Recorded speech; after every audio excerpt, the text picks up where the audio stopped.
So a very local boat against an Irish boat coming up in the Jubilee. Marlow Rowing Club, top of your picture, Berkshire Station. Commercial Rowing Club from Ireland, nearest the camera.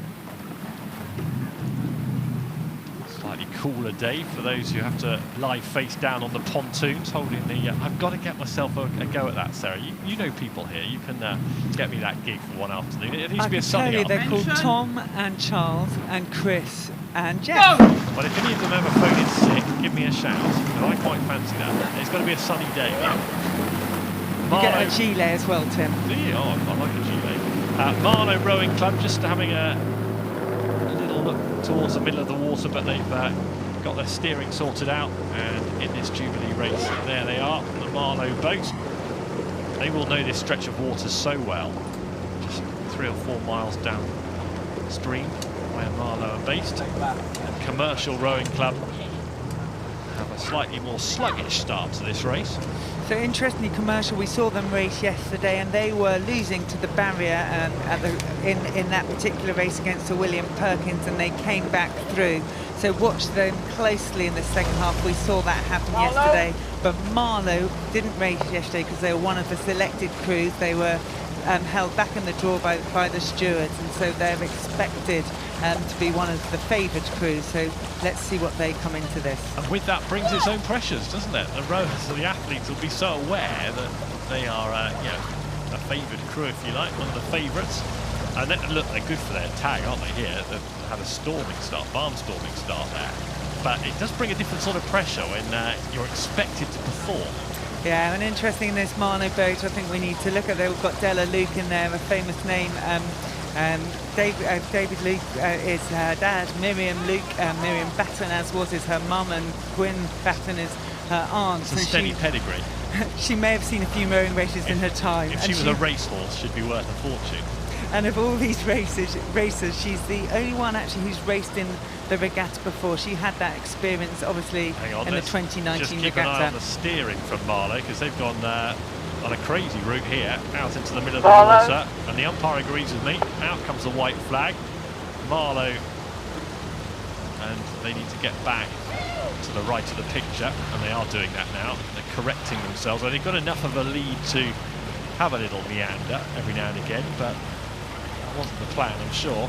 Yeah, again, the bowswoman, she has the foot there, and I think it's, again, if you look at this picture, you can see how the bank has come away and it comes back towards the course. So obviously we have a course, you can steer off the booms, or the bank can also influence you, so it's easy to sort of get influenced by that and move away. But they're back on course there, and they're set a really fantastic rhythm. They were second in the Nat Schools and won at the Met Regatta, this Marlow boat, so we do know why the stewards probably put them that pedigree and kept them selected. They were expected, they came into the fort with this regatta with good racing form.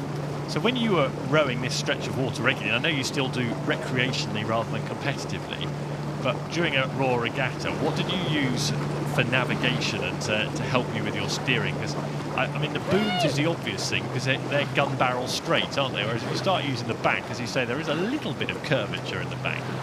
Yeah, it's interesting. I think as my skill developed, I used different pieces, and I think you learn to simplify your thinking around it. So when I first was here, I would be affected and influenced by everything. I'd know where the bank was, I'd know where the booms were, I'd be afraid of the booms, so I'd be wanting to move away from them, not towards them, and I'd be aware, especially when I was in my single, about how much my shell did move. As I got more experience, and actually I had the joy of being in quads and eights on this course, of course my thinking got a lot more simple. It was the booms I was able to concentrate on, I was able to trust, give away control. Tim, look at the others in my team. Really? Yeah, exactly, Tim. And it was a much simpler experience. And you probably can overthink it. It's like all sports, isn't it? Like a golfer on a tee who's got the water and the woods and the rough, and if you get too preoccupied with all that can go wrong, that's probably the worst thing, isn't it? So I suppose you can overthink it. Yeah, I think thinking about things that go wrong is only putting the gremlins into your head, whereas if you just keep it simple, make sure you're doing the things you can, taking your part in control, your part in the race, it is much, much easier. Worrying about what goes wrong didn't really help me. So Marlow here, very firmly in control over Commercial. Commercial Rowing Club were on the Berks station yesterday and on the Buck station today. So they've had the full Henley experience, if you like. They've rowed on both stations, and I don't know how much of a difference that makes either. I mean, they're going to look back in years to come. If this is their only Henley for some of them, they'll look back and they'll think, oh yeah, I'm beaten on the Buck station, a bit more taxing. Yeah, and you look there and they are absolutely staying in there. You can see the sort of train behind their boat where they've been steering, and they're dead straight at the moment.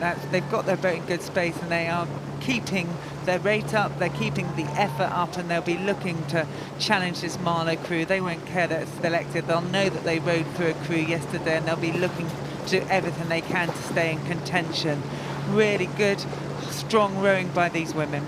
Yeah, Commercial Rowing Club, I was interested, we talk about the grimacing on the face. Emma Maloney, when she grimaces, she smiles, which is an unusual but good thing to have in your locker, isn't it, in your armoury. So she looks like she's enjoying it.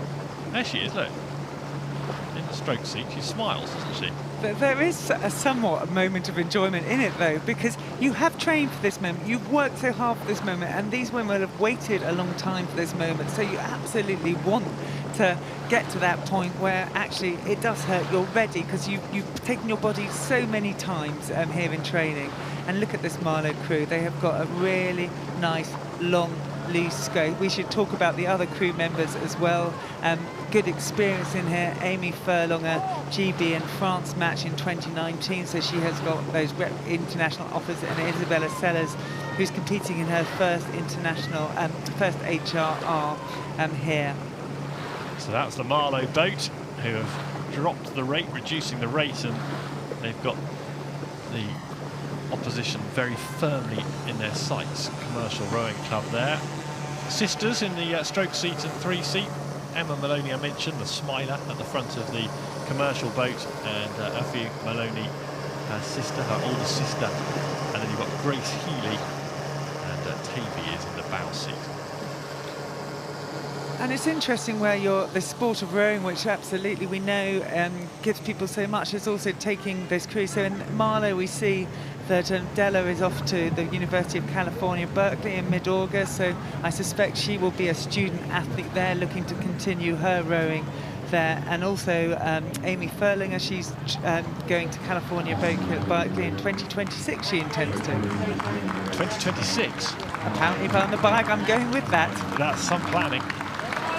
But some life change coming up for them as well. But Marlow today, they can think more short term, they can think about Friday, and they can think about the next round of the Jubilee, because Marlow Rowing Club now in front of stewards heading for the line, and they've put together a really well organised race. They're dominated from the off, and as they head to the finish line, Marlow know that they will be competing in round 3, having had a bye in the first round. Commercial Rowing Club winning on the Berkshire station yesterday in their first heat, but the Buck station against Marlow proved a step too far, and their Henley Regatta is over. Marlow the winners of that Jubilee heat. And it's the selected crew that has gone through till tomorrow.